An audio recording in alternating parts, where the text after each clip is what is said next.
Welcome to Grow Shake. I am Phil K. James. This is a brand new channel for me. Now, I don't know where this thing's gonna go, but I really appreciated talking to my first guy. I went to go visit my friend Aaron Holt, who's a chef turned gardener turned regenerative farmer.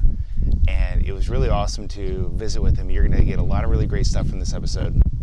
If you're, since it is brand new to me, and obviously I'm a noob at this stuff, but I'm trying to do some good. I'm trying to educate people on what things we can do to improve the state of our food. If that's something that's important to you, if you get some value out of this, I would really appreciate it if you would subscribe and hit the bell, and also give me a little thumbs up and comment and just say hey. So enjoy this episode and let me know what you think.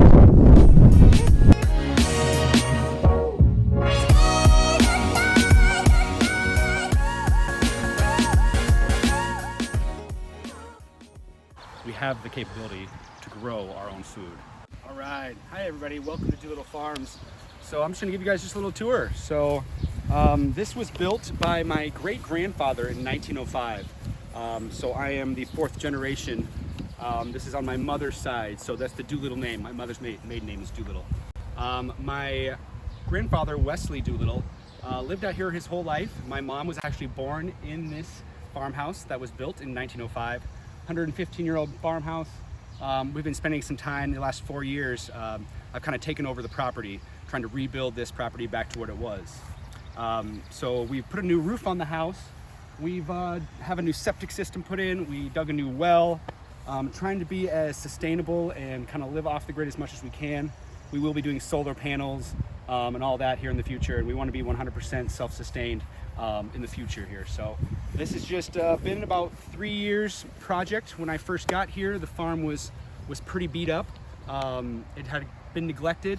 So my mom, my dad, my sister, my brother-in-law, my wife, and I all kind of took it under ourselves to rebuild this. So I've started a little business called Doolittle Farms LLC, and I'm just going to kind of take you around to some of the property, some of the buildings. So this building over here, which is actually now just a garage where I hold my mower and some of my tools, used to be a chicken coop. My great-grandmother, May Doolittle, was a fantastic gardener.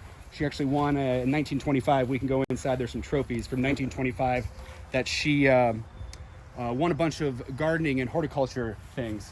So you can tell here that we have south-facing windows on this. So south-facing, so we got more of the sun back before there's electricity. And back here, there's a little chicken door. So that's where they let them in and out, and they would free range, come out here. There was thousands of chickens. There's a picture inside we'll show you of my great-grandmother, May Doolittle, standing right about here, and there's just hundreds and hundreds of chickens all over here. When we first got to this property, we started cleaning out some of the trees.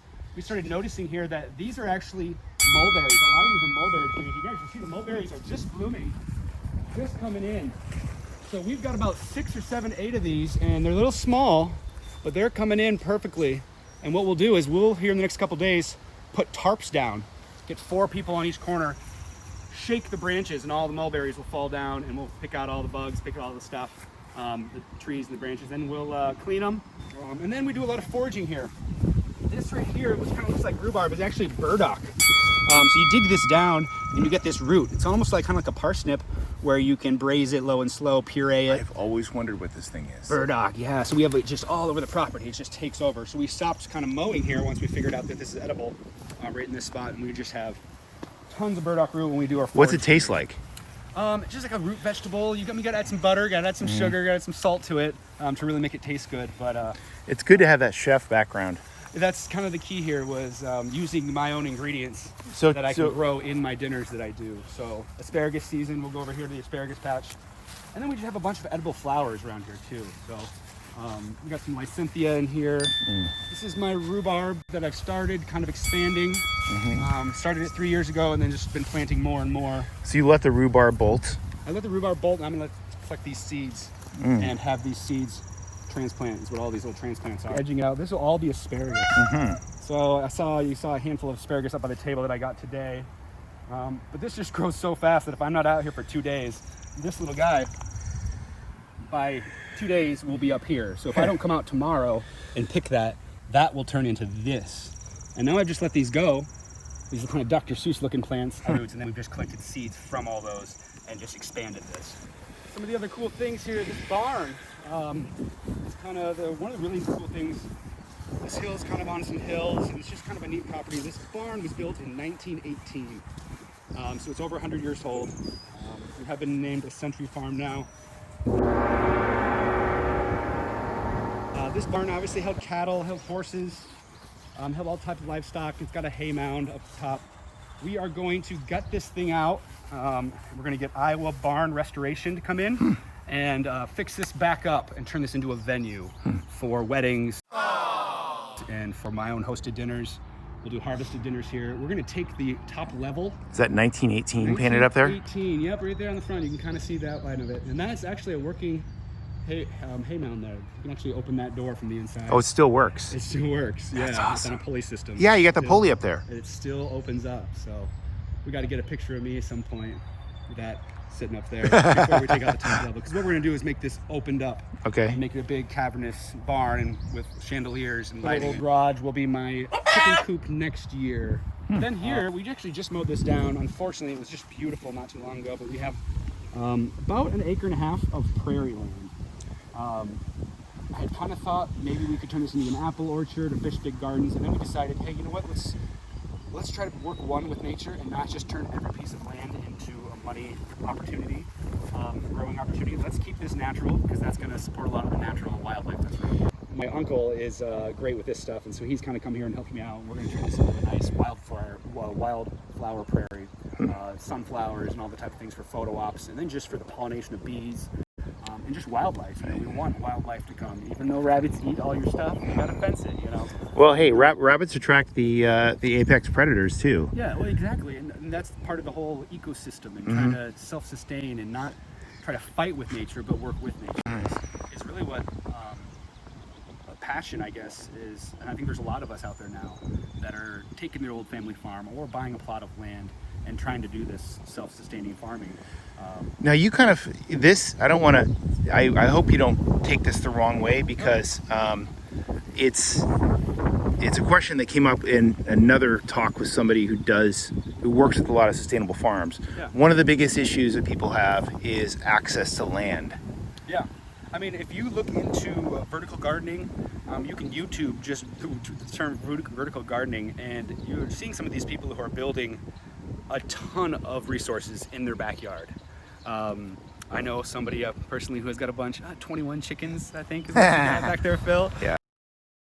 But yeah, so I just see a lot more of that going on. And you don't have to have a lot of land. Like, we've got 53 acres here, far more than I need or am actually working on, you know.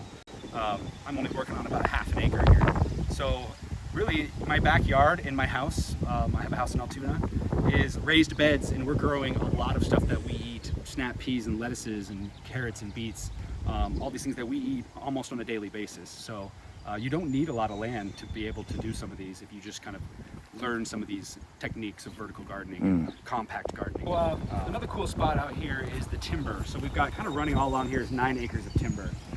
There's a creek that goes through it. 9 acres? 9 acres of timber, correct. So Now, are you a hunter? I don't hunt. In fact, I killed my first bunny a couple years ago and kind of cried a little bit because it was like, oh man, I guess it was eating my lettuce, and I thought, okay, well, instead of killing things, let's try to figure out, let's just put a fence in. Let's, you know, get a dog or something like that. We have cats here to try to keep things away, but I'll show you my strawberry patch. A bunch of deer found my strawberry patch. So I got to put a higher fence. So instead of trying to shoot the deer, let's put higher fence up. Okay. But do you allow hunting over here? I mean, that's like extra money, right? I have a bow hunter, the guy that comes out. He came out last year and got a deer within his first hour. It's just so active. It hasn't been hunted in 20, 30 years. And over here was another shed that they held, combine, tractor that they built. Also horses were in there. This used to be grazing for cows and horses. Do you have plans for any type of other animals like that, goats or? I would like to do that eventually. The first thing would just be chickens, bees for honey and pollination, and then ducks. One of my favorite things is duck egg ice cream. How many chefs do you know do what you do? That kind of grow their own stuff. It's a lot of work. That's kind of the hard thing. When you're a working chef in a restaurant, you're tied to that. You're working 80, 90 hours a week. So now that I am not actually in a restaurant, not where a working chef, I'm a consulting chef for a large food group. I have more time to do this. I'm not tied to 80 hours a week in a restaurant. You know, I've got the 401k and the good salary to kind of help me build this up over time.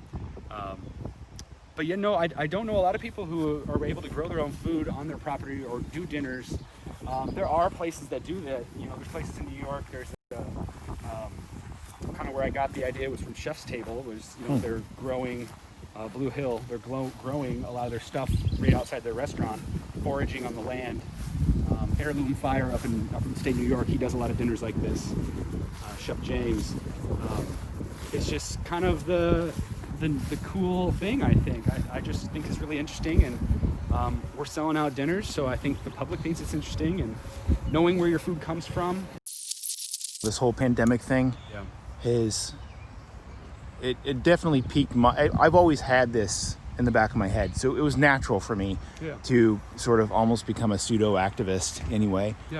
But what I want to know is, what was it, what have you heard from people that have you seen an increase in interest for this type of living and this type of farming? I have, and the main thing came down to when this haul hit was how many people are touching your food, how many people congregate in the areas that you get your food. Now, I'm not saying I don't go shop at the grocery stores. I have to. There's just things you can't grow yourself all year round. I like to grow as much as I can and eat as much of my own food as I can. But really, people kind of started realizing, oh, I don't need to go to the grocery store. Let's support this local farmer. And two, what that's doing is limiting food miles. Instead of getting food delivered from California or Arizona, you know, some of the lettuces we get, why not support, you know, Dog Patch Urban Gardens? She has the best lettuce that I've ever had, you know, and it's not expensive and it's fresh and it's got more nutrients. And, you know, I don't know, I'm a chef. I don't know all this about gardening. So I like to follow people like Jenny and Ben Saunders from Wabi Sabi. Yeah, I need to call him. Grade A Gardens, you know, Be Grateful Gardens. Ellen Bell over at Bell Farms.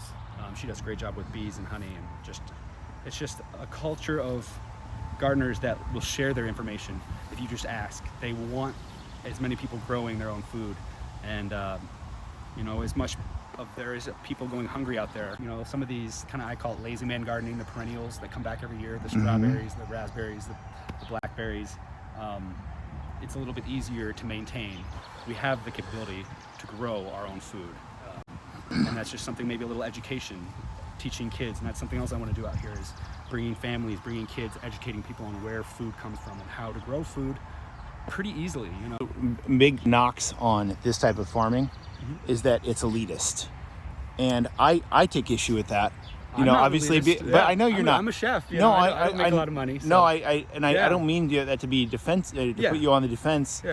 But I say that it's elitist because some people think, well, number one, the people who buy this stuff are by and large chefs. They're like in finer restaurants that the average everyday person can't necessarily purchase. I can't just go to Hy-Vee and, you know, if I have $20, I can buy a 10-pound bag of potatoes or a box of a crate of mac and cheese. Well, my choices are limited. So how can I? What are you getting out of that? Is my thing is, that food will sustain you for a little while, but how good is the quality of life off that type of food that you're eating every day? The quality of food, the nutrients you're going to get from the food grown right here. Once you cut something down, it starts losing nutrients. So as it's been packed and shipped, you know, a big thing is like tomatoes, for instance. They'll pack tomatoes far away, green, gas them on the way here, and then they are red. And that's why you get these tomatoes that taste like cardboard. Well, you taste a tomato out of your garden. Oh my God. Now, how did you start when you first got this going? Because it was probably grass, right? It was grass. So we did till up the very first time. We did just till. Can we go in there? Yeah, all right. We did just till everything up. And with that, then we used a bunch of mulch. So we've got a local arborist that brings us clean mulch. And what kind of tomatoes are you growing here? I've got about 4 different varieties right now. So I like to do a lot of the cherry or chocolate cherries, sun sugars, and then cherry 100s to get that rainbow effect. So I use that in a lot of my cooking there. I've also got cucumber, watermelon, butternut squash, acorns. This is really just almost test gardening, only growing a few varieties of each thing to figure out what grows well, what can I grow well, what works for me. So Now,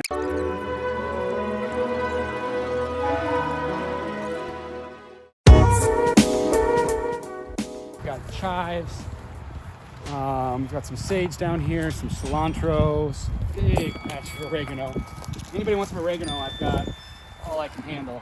it's a This was a beautiful strawberry patch about 3 days ago, and I noticed 2 days ago that I was picking strawberries and I noticed that there was deer poop in there. I was like, oh no, and I saw deer prints, and then over the next couple days they have just completely eaten the tops off of everything, and basically it's still alive. You can see more strawberries are growing, but they have just decimated the strawberries, and I should have known. But they also decimated my black raspberries and raspberries. They ate all these, stripped all these off. jerks. So these all had beautiful berries on them, and now they're gone. We gotta watch our raspberries. A couple are saved down there, but you can see that they got everything else. So the property line is there. You don't lease this out or anything? I own this 40 acres here. Oh, no shit. So this is a commercial farmer that I actually rent out to. Sure. And really, my goal is to have that go away. Building a road up through here to then have a parking lot for the venue, having places to park, obviously, be able to fit 100 people in that barn. And then the rest of this property will be used for orchard and just gardening. So my goal is to eventually remove this farmer, but for now it pays all the tax and all the insurance on 53 acres. Wow, so that's it's awesome. Basically a wash. Yeah. But yeah, we're gonna turn this into kind of an Airbnb of sorts. So over time, we're gonna be building kind of an oasis for kids up front. Jungle gym, sandbox. We're gonna get sand volleyball court and basketball courts. We'll get an in-ground pool. And then turning this all into a little oasis for kids and then families. And then having a family come out, be able to rent this whole property out, and they can forage, they can go into the timber, they can have the prairie experience, and they can learn about chickens, and they can get a meal cooked by a chef. Yeah. And it can be kind of By the it'd be an Airbnb experience. Iowa Chef of the Year 2018. Here we go. See if we can sell some tickets to it. And then too, just being able to be inside of a 115-year-old farmhouse. We first came over here, we built a fire pit because I want to do a lot of live fire cooking. That'll be a big part of some of the dinners I do.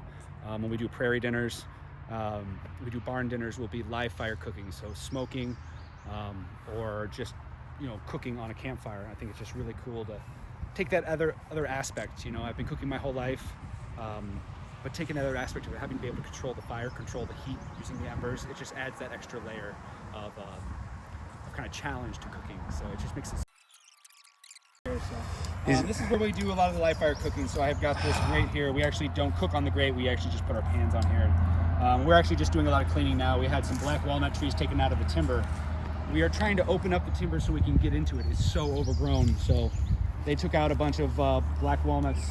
You can see there's a big stump here, so this was just overgrown, and so we're trying to gain access. There's a creek that goes down there, and so we're slowly trying to build our way, forge a path so we can get down to the creek and then forage more into our 9 acres. We can get there late fall and early spring, but this time of year with all the growth, it's just really hard to get. One of the other really cool things, I actually did some research on this. This building right here, this really decrepit, kind of beat up building, is actually a popcorn hut. So this farm back in the 1920s had popcorn growing all over. These trees weren't here. This was all grazing for cows. Okay. This has all been grown over the last 100 years.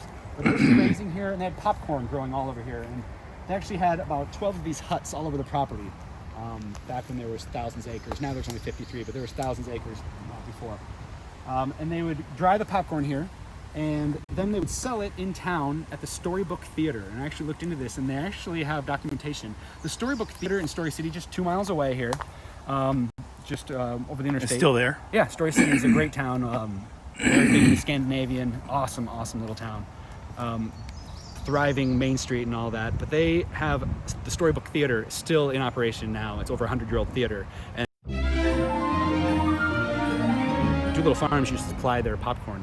That's for all awesome. That. And so I want to start growing popcorn again organically and have at least just one night where we sponsor a movie with Doolittle Farm Pop. 2, using that popcorn to be able to put a big screen up on the other side of the barn, have the prairie, which is kind of a natural amphitheater already, having people on picnic blankets out there doing movies, late night movies, and selling our popcorn, and different, maybe having food trucks or serving my food as kind of a outdoor movie experience off the side of the barn. So some of the cool items here, we've got this building over here. It's right next to the house, this big white building. This actually has a chimney on the top of it. This is what they used to use in the summertime to cook out of, so they didn't heat up the house. So there wasn't air conditioning, honestly. So there's a chimney up there. They have smoke shacks in here. It's actually used for storage now, but they used to smoke meat in here. Any deer or any animal that they'd harvest, they would have to hold, and there was no refrigeration. They had to smoke, cure, salt, preserve all their meats, and this is where they did that. You don't see these very often. This is a brick house. You know what that is, Truman? That is an outhouse. That is where they used to go to the bathroom. Before plumbing, there was no plumbing back then. This is where they would come outside in the middle of the night. The old commode. To go to the bathroom. So to actually have this made out of brick and still standing over 100 years later is pretty cool. So we're gonna get a new roof on it, and not fix it up, but just have it so it's that historic piece. Love that. There's a lamp in chandelier there. I have no idea. I think my mom did that. We're off. It's a 150-year-old farmhouse, but if you were to come in here 4 years ago, we have made so much improvements. Shut the door.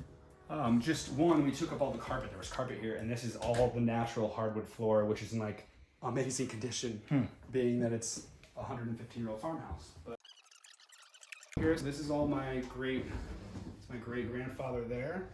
Amazing, So, like farming. This is in 1886 when they first came to Iowa from over from the Northern Europe. Where in Northern Europe? Germany? So a lot of Scandinavians. So Oh, okay. I'm about 80% Norwegian, but there is some English and some Irish as well. But that's my great grandfather there. But look at those buckshots and those guns. And this kid right here is about 14 years old. But they were out going to hunt the day's food. The thing here is just how they used to do things. A lot of cows. That's more a little bit later here. But they were a very well-to-do family who, even during the Great Depression, thrived because they were growing their own food, doing all that stuff. I love the flag. The Story City flag. Story City flag, yeah. This guy here was actually, they learned, and I had somebody look at this, they built this, they're That's big hay. bales of hay, and they built this whole thing where they have this horse going around in a circle, and it's putting this machine, and this doesn't exist now. They don't know, I don't know, I've never seen anybody build this, and they just figured that out. Just, okay, that was May Doolittle, and then over here is the farmhouse that we are in right now. That was in 1905. This little guy over here is my grandfather, Wesley Doolittle, who was born in 1903. He's 2 years old there. Wow. This is when the house was built. So that's May Doolittle there, who was the big gardener. So that house, you can see how beautiful that was. This is what we got. May Doolittle, Hamilton County on that one in 1925. That's my great grandmother. And then another one from 1925. And this one was Hardin County. But she won the Agricultural Society in Eldora, Iowa. But I thought that was kind of cool. So it's in my blood. It's kind of cool, old French doors that are actually still in great shape, and they work. You can just imagine when they would have entertaining, bring people into the foyer and coming in through the front door and having tea here or whatever it is they would do. And then back through here, we turned this into a bedroom, but I don't know what it was back then. But both my great-grandfather and grandfather were in war. So World War I, World War II, and there's an award my grandfather, Wesley Doolittle, won. So a lot of history there. And we've got 4 bedrooms upstairs. We can totally go up there. We're going to turn these all into for Airbnb. You can feel the slope on those stairs. Yeah. We don't allow you to build stairs like this anymore, but back then there were no rules on how to build your house. So, my mother was actually born in this room. This is my mother's room when she was growing up. This is my mother, who is now 74 years old, with my grandfather, Wesley. My mom And then 2 pictures of my mom when she was a baby. But this was her room. And she was actually born in this room. That's so crazy. So that's so cool, yeah. So we're just in the process of trying to get these things all fixed back up. So more historical family photos. A lot of the just regular artwork that you see will go away, and it'll all be historical things from our family. And then pictures. There's my daughter there from a few years ago at one of the fairs. So pictures of just the whole family we've had throughout the years. And then 4 bedrooms. You know, we did over some time. We did put some carpet in this one. My sister and her husband were going to live out here for a little while, and then his musician career took off, and they decided to do big. He's in Slipknot, so Okay. they don't need to be living out here. Do whatever they want. This was my uncle's room. You know Slipknot, Truman? So it's my uncle Mark. This is where it says. I don't have any pictures of him here though, but so here's some of the bluebells once they're blooming. So we will fix up all these rooms a little bit better and get nicer beds and turn this into this kind of Airbnb experience. So the door to this next not through and walk up there, but it's going to be a perfect room to be able to do some cool stuff up here. Turn it into a kid's play area, but it's kind of this cool cavernous attic up there. So I'm going up there. Yeah, let's go. I'm going up there. He said. But perfect for little kids once it's safe and it's hot up here. And just watch your step. Look at this. Truman. You can see there's some Christmas lights. There was at some point somebody up here having some fun. But all these old books, I mean, 100-year-old books. There's a lot of agricultural stuff. Yeah, yearbook from 1915. I don't know what that is, but there's just a lot of history. Back in the 50s, my grandfather sold property to the U.S. government. Dwight Eisenhower, when they were building the interstate system, they had to buy the property from us, and there's actually signatures from my grandfather and Dwight Eisenhower. Pretty cool. Nice. Selling off hundreds of acres. And there's one more bedroom on the other side. I just like getting them on camera as much as Yeah, possible. there you go. So yeah, it's just kind of cool to see how things were built. How things were done 100 years ago. Cool. Well, you really gave us the full tour. I did. I gave you a good Jeez. one. Yeah, not everybody gets to see this more. I'm excited for the documentation. I'm going to redo the little kitchen and make this You're gonna make it chef friendly. chef friendly. Put a range and hood over here, and a bigger island, and countertops. So that way I can have more room to plate. So we have 8 people we can feed in there. That 4 top would go in there, and I can fit another table of 8. So I could literally do 20 people dinners out here. So those will come here probably in the next couple of years once we just get kind of food safe, and then make it just a little bit nicer, and get all the amenities we need. So. But yeah, that's pretty much it. And then this is kind of what we use as our front door, even though this is the back door. It's kind of how we run through this place. So that's Doolittle Farm. I've got one of my favorite trees on this property. I used to climb this tree as a kid. So I've got pictures of me up in the top of that tree. So when we first came out here, I had to get another picture of me climbing the tree. So it's a 38-year-old man climbing trees. Yeah. Thank you, Phil. Cool. It's like baby's breath or something? Yeah.